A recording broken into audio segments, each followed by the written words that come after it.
20,000? David, are you serious? For what trip? Anna put down the tablet where they'd been looking at wedding rings for half an hour and stared at her fiancé. The sweet, warm feeling that had filled the air just moments ago vanished, leaving behind an icy void. The confusion in her voice, fragile and bewildered, quickly gave way to the familiar, stinging irritation she now recognized by the bitter taste in her mouth. David awkwardly rubbed the back of his neck. His fingers nervously dug into his short hair. He knew this conversation wouldn't be easy, and he'd put it off until the last minute, hoping for a miracle, that the money would appear out of nowhere or the trip would magically be cancelled. But no miracle occurred. "Anna," he began, his voice unnaturally soft, strained. "But it's for Katie. Her group is going to Boston for 3 days. A cultural program, museums. You know, it's important for her studies. Mom can't afford it alone, you know that." "I understand." She nodded slowly, but her gaze, fixed on him, became as hard as tempered glass. "I understand your mom is on a pension, and your sister has a student loan, but I don't understand why I'm the last to know about this." We agreed. "David, we're saving every penny for the wedding, for the down payment on an apartment. We gave up our vacation by the ocean to save faster, and now it's 20,000. Just like that." Before we continue, I'm very curious about your country, dear listeners. Please write in the comments where you are listening from. Enjoy listening. He approached her and tried to put his arms around her shoulders. His hands reached for her with habitual, almost automatic tenderness, but Anna instinctively pulled away with a sharp jerk of her shoulder. Her body tensed like a spring. Every muscle was ready to resist. "It's not just like that," David's voice cracked. Justification rang in it. "It's for my sister. She's still a student. She wants to see the world, new experiences. You know how hard it is for them without Dad? I'm the only man in the family. It's my duty to help." "Your duty?" Anna rose from the sofa and walked to the window. Her movements were abrupt, full of suppressed energy. Outside, a typical October evening was beginning, gray and joyless. Yellow lights flickered on in the houses opposite. There, in those warm squares, families also lived. She wondered if they had similar conversations. "And our future home? Is that not your duty, our future? Or will it wait until Katie sees the world?" "Oh, come on, why are you starting?" He threw his hands up, a tired helplessness in his gesture. "It's not $1 million. We'll save up. We'll borrow. We'll borrow, in the end." Anna spun around sharply. Her face, usually so soft and calm, was distorted by a grimace of pain and anger. "David, we specifically didn't borrow from anyone so we could start our family life with a clean slate. That was your idea, by the way, and now you talk about it so easily." She looked at him and didn't recognize him. Where was the sensible, calm man with whom she had applied for a marriage license 2 months ago? With whom they had spent hours discussing every detail of their future, every purchase, planning their budget down to the dollar? And she liked that, because it was theirs, their own. Now, before her stood a man who seemed torn between two worlds. One world was here, with her, in their cozy, though rented apartment, smelling of her fresh baking and his coffee. And the second was there, in an old panel 2-bedroom on the outskirts of the city, smelling of medicine and old sorrow, where his mother and sister lived. And the second world, for some reason, constantly, with stubborn, ruthless force, pulled the blanket over to itself. Anna herself grew up in a family where money was never extra, but always a problem. From the age of 16, she worked odd jobs, first putting up flyers on frozen entryways, then as a courier, carrying heavy bags across the city. After university, she immediately got a job at a small company, clinging to it with her teeth like a life raft, and in 5 years, rose to the head of the marketing department. She knew the value of every $1,000 earned, knew how much nerve, sleepless nights, and sacrifices of small joys lay behind those numbers in the bank account. And that's why she was so deeply, to the point of trembling, hurt by the lightness, almost carelessness, with which David disposed of their shared money. They had agreed a year ago when they first moved in together. They would split rent, utilities, and groceries equally, and the rest would be their personal money. But when they decided to get married and save for their own apartment, everything changed. They opened a joint account where they transferred most of their salaries, leaving themselves only small amounts for pocket money.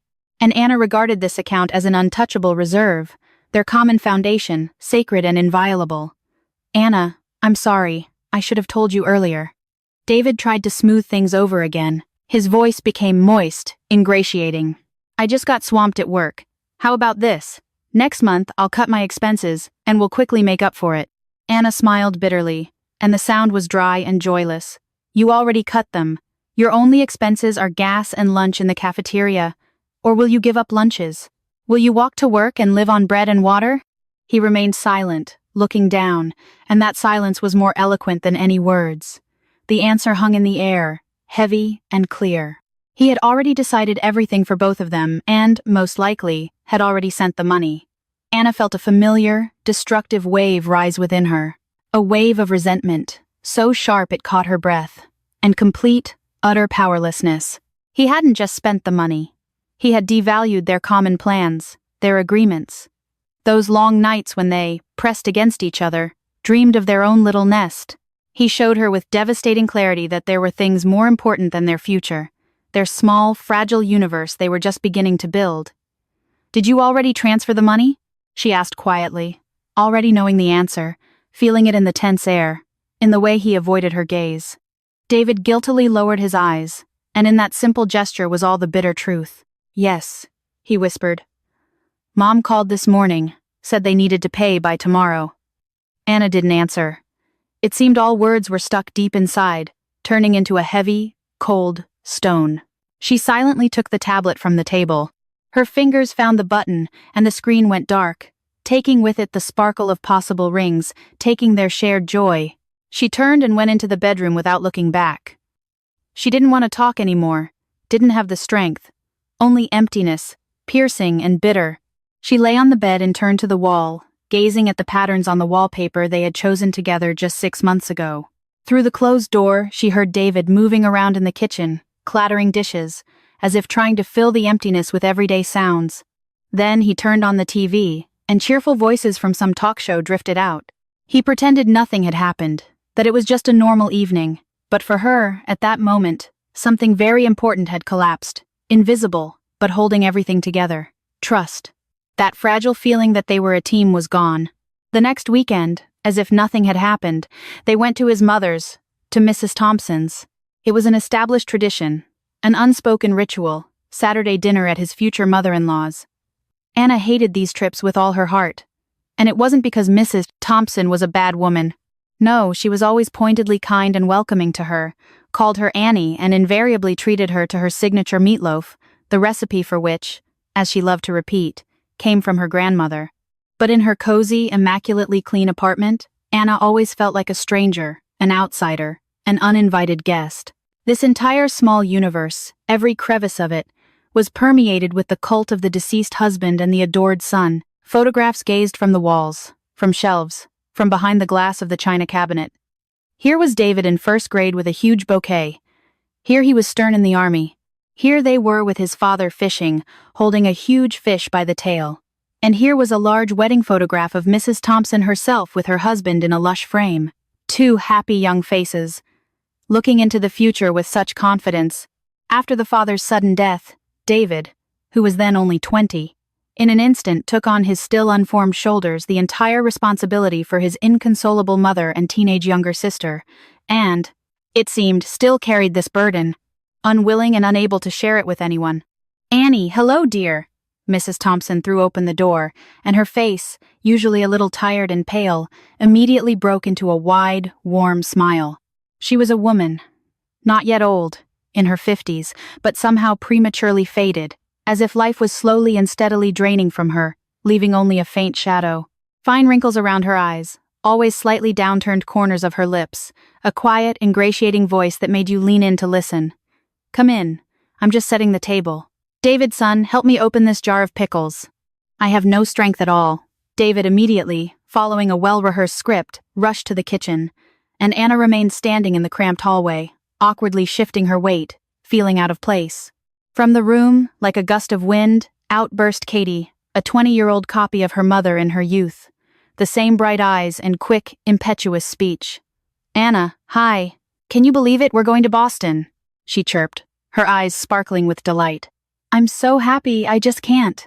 Thanks to David. He's the best brother in the world, a real savior." She impulsively hugged Anna, and for a moment Anna caught the sweet, persistent scent of expensive perfume that she and David had just recently discussed in the context of an overly expensive purchase. Apparently, for Katie, it wasn't so expensive after all. Yes, I heard. Happy for you. Anna replied dryly, without inflection, freeing herself from her embrace. At dinner, everything went according to the usual rehearsed script. Mrs. Thompson talked about her eternal ailments and outrageous prices at the market. Katie about her university affairs and grand plans for the upcoming trip. David sat at the head of the table, like a young patriarch, pouring his mother's calming tea and looking at her, and then his sister with soft, serene tenderness. Anna silently poked at her meatloaf with a fork, feeling like a casual observer at a stranger's, but no less poignant, family play where no role had been written for her. "Oh, I'm completely falling apart," sighed Mrs.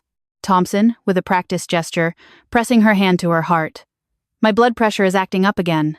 It's a good thing I have David. I don't know what Katie and I would do without him. He's our rock, our only protector." She said this in a quiet, everyday tone, looking off into the distance, out the window. But Anna knew deep down, that these carefully weighed words were meant specifically for her. It was a soft, but no less persistent and ruthless reminder of her true place in this long-established family hierarchy. She was an outsider, a temporary nuisance, encroaching on their provider and protector. "Mom, don't make things up," David said, flustered and blushing. "We both care about you." Yes, of course, Mrs. Thompson agreed hastily, almost ingratiatingly, and her gaze slid across Anna's face. "Annie is a good girl. It's just that she doesn't know what it's like to truly lose. She, thank goodness, has both her mom and dad alive and well. She doesn't understand our fear, our constant anxiety." Anna squeezed her fork so hard that her knuckles turned white and ached. Doesn't understand. She, who had seen with her own eyes how her mother, after a brutal layoff from the factory, sat at her sewing machine late into the night to make another custom dress and feed the family. She, who remembered perfectly how her father, always tired, took on any, even the dirtiest and lowest-paying odd job, just so his Anna would have proper warm boots for winter. She understood everything perfectly, but she also understood something else, that creating a new family, their own, required investment, not only financial, but primarily emotional. And David, it seemed, still directed all his internal and material resources into the old channel, into that apartment frozen in time. When they later returned home in the car, David was in an elevated, almost euphoric mood. He looked at the road, a slight, contented smile playing on his face. "Did you see how happy Katie was? And Mom at least got a little distracted from her painful thoughts," he said thoughtfully, more to himself. "I still did the right thing by giving them the money." Anna remained silent the entire way, and this silence was thicker and heavier than any scandal. She watched the city lights flicker past the window, stretching into long luminous threads, and felt an invisible but absolutely impenetrable glass wall growing between them in the cramped space of the car with every passing mile. He didn't understand, or, what was much scarier, didn't want to understand. For him, her feelings, her deep, hard-won resentment, were just another you're-starting female whim, while his duty to his original family remained something immutable, sacred, and beyond discussion. The following week, the tension in their once cozy apartment only grew, thickening like storm clouds before a hurricane. They barely spoke. Their communication was reduced to dry, necessary phrases. "Pass the salt," "paid the internet." David tried to initiate cautious conversations on mundane, neutral topics, the weather, a new movie, but Anna answered in monosyllables. Her gaze was always directed somewhere to the side, into the space behind his back. She buried herself in work, staying late at the office, and when she returned, she would sit at her laptop and work on endless reports that seemed to never end. This was her only way to escape the oppressive reality from this silent confrontation. One evening, David, mustering his courage, approached her. She was sitting hunched over at the kitchen table, staring at the glowing screen. "Anna, I was thinking," he began hesitantly. "Next week is our anniversary. 3 years since we got together. Maybe we could go away for the weekend? To that country hotel, for example, that you used to rave about?" Anna slowly raised her tired, almost empty eyes to him. "With what money, David?" Her voice was even and indifferent. "Every penny is accounted for. Or did you forget?" "Well," he stammered, shifting his weight from foot to foot. "I thought maybe you could add some of yours. You have savings for pins, as you called it, for all sorts of nice little things." And at that very moment, Something inside Anna finally and irrevocably snapped. That spring, which had been coiled tight all these long days and nights, burst with a deafening, painful crack, releasing everything she had so carefully held back. "My savings," she slowly, like a robot, rose from the table. Her voice, previously lifeless, suddenly rang with suppressed fury. "So you spent our shared money on your sister, and now I'm supposed to pay for our vacation out of my personal money so you can feel like a good, generous fiancé. Is that your plan?" "I didn't mean that." He tried to justify himself, backing away under her gaze. "I just wanted to do something nice for you, to make things like they were before." "Nice?" Anna laughed, but her laughter was cold, icy, and angry. It grated on the ears. "You know what would be truly nice for me? If you respected our agreements. If you considered me your partner." She paced the small kitchen, and every word, sharp and venomous, hit its mark. "We haven't even had time to get married, and you're already telling me how to spend my salary, telling me where I should invest my hard-earned money.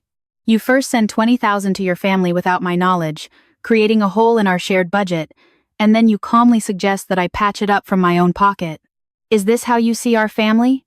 I work, I save, I deny myself everything, so you can be a good son and brother to them." David stood, stunned by her onslaught, her unaccustomed, scorching fury.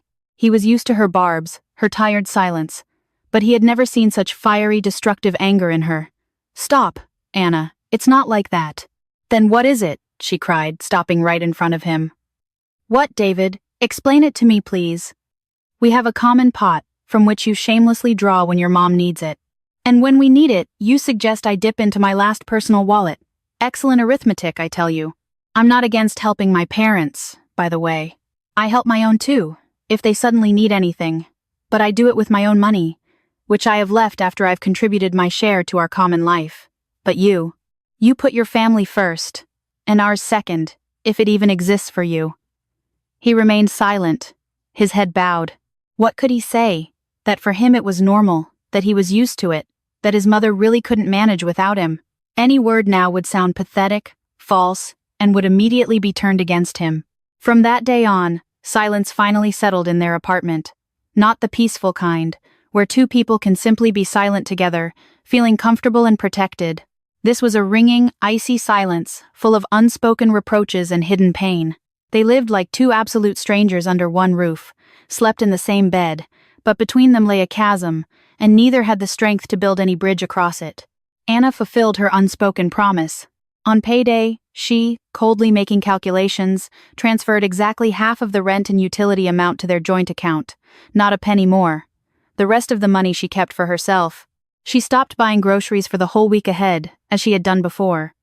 Now, only her yogurts, her cottage cheese, her vegetables appeared in the refrigerator. She cooked dinner only a gosse for herself, and the smell of food wafting from the kitchen was lonely and bitter. David at first tried to protest, disbelieving what was happening. "Anna, what is this, a kindergarten?" he asked, watching her eat her salad without offering him a bite. "It's not a kindergarten," she replied calmly, not looking up from the book she was reading at the table. "It's justice. You wanted to manage your money as you saw fit. Please, now I want to too." He was confused and deeply hurt. This hurt was childish and unconscious. He saw in her harsh, calculated actions not principles and a desperate attempt to protect their common future, but merely pettiness and callous resentfulness. He tried with all his might to break through the wall she had built, bringing lavish, overly bright bouquets that she silently, without a single emotion, placed in a vase in the kitchen, as if they were not symbols of reconciliation, but simply pieces of furniture. He invited her to the movies for the romantic comedies they used to adore, but she now consistently and tirelessly refused, citing fatigue or work. He just couldn't understand that it was no longer about money, not about those 20,000, and not even about Katie's trip. It was about the completely destroyed foundation on which they had so painstakingly begun to build their relationship in trust, in the feeling that they were one team. One day, returning from work earlier than usual, he found her in the bedroom. Anna had pulled a large, dusty suitcase from the back of the closet, the same one they had used for their only joint trip to the beach. David felt everything inside him turn cold and contract into an icy lump. "Are you leaving?" he breathed out, his voice trembling. Anna looked up at him. There was no anger in her eyes, nor that recent fury, only an endless, all-consuming weariness, as if she hadn't slept for weeks. "No," she replied. "I'm just sorting out my summer clothes. Time to put them away until next year." She didn't leave that day. Where indeed was she to go? To start everything from scratch, from zero, to rent someone else's room again, to spend the very money she had so fanatically, with such faith, saved for their shared dream of their own little nest. She was too pragmatic, too grounded for such theatrical, impulsive actions. She stayed. But something important, warm, and alive in her finally died, leaving behind only a quiet, rational emptiness. The wedding, once set for December, was no longer discussed. Their application lay in the courthouse, unclaimed.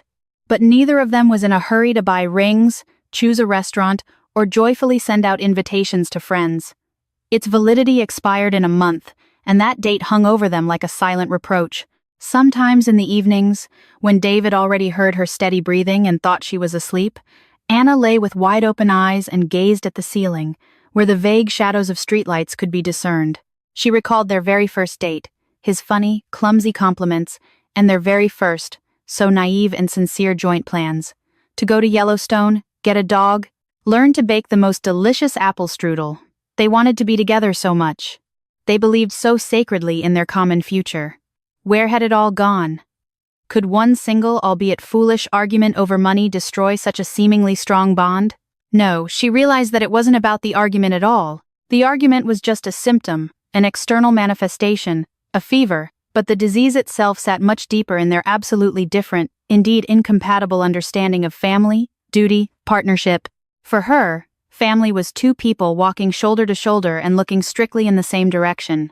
For him, it was himself, perpetually standing between two women, mother and fiancée, and desperately, to the point of exhaustion, trying to please both, to tear himself in two.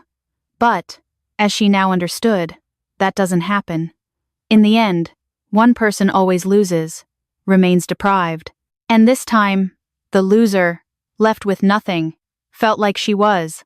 On one gloomy Sunday, David, returning from his mother's, silently sat in the kitchen directly opposite Anna. She was drinking tea and reading a thick book, completely absorbed in it. "Mom asked why you didn't come," he said quietly, almost in a whisper, breaking the oppressive silence. "I wasn't feeling well," she replied evenly, without looking up from the page, and he understood that it wasn't even a lie, but simply a convenient, detached phrasing. "Anna," he paused, gathering his courage. "Maybe enough already?" I apologized. "I think I understood everything. Let's try to get things back to how they were." Anna slowly, with exaggerated meticulousness, closed the book, set it aside, and finally looked at him. "What exactly did you understand, David?" Her voice was calm and soft, like a blade. "That I was wrong? That I should have consulted you before sending the money? It's not about advice, darling, it's about priorities." She looked him straight in the eyes, without blinking, and he involuntarily shivered from the almost physical cold emanating from them. "You understood everything?" "Yes, but answer me honestly. If tomorrow Katie suddenly needs money for a new cool phone or your mom for urgent refrigerator repairs, you'll give them the last of it again, won't you? Because you're their rock, their only protector." He didn't know what to say, because deep down he knew it was the absolute truth. He would give it. He just couldn't act differently. It was ingrained in his code, in his flesh and blood, a part of his very essence. "I don't want it racing my whole life, David. Competing with your family for your attention, your time, and your resources," she said quietly, almost unemotionally. And in that silence was a terrible verdict. "I don't want to constantly feel like I'm in second, third, 10th place. I don't want to count every evening who contributed how much to our common pot. I just want to live with a partner, with a person for whom our family will be as important and a priority as it is for me. Just as it is for me." She stood up, rinsed her cup in the sink, and placed it in the drying rack with a quiet but final clink. "I'll probably stay late at the office tonight," she added from the hallway, putting on her coat. "I need to finish that report." She left, gently closing the door behind her, and left him alone in the ringing silence of the empty kitchen. David sat and looked at her cup, at her unfinished book, at her empty chair. He loved her. He truly, genuinely loved her. But now, in this bitter and clear moment, he realized with horror that she was absolutely right. He couldn't change, couldn't break himself, and she couldn't come to terms with it, couldn't accept such rules of the game. Their love, once so bright and desired, had reached a deep, hopeless dead end from which there was no escape. There will be no wedding. Not because someone fell out of love, but because their most intimate, deepest ideas of happiness, duty, and shared life turned out to be irreconcilably, tragically incompatible. If you like this story, subscribe so you don't miss new heartfelt stories and leave comments. We are always interested to hear your opinion.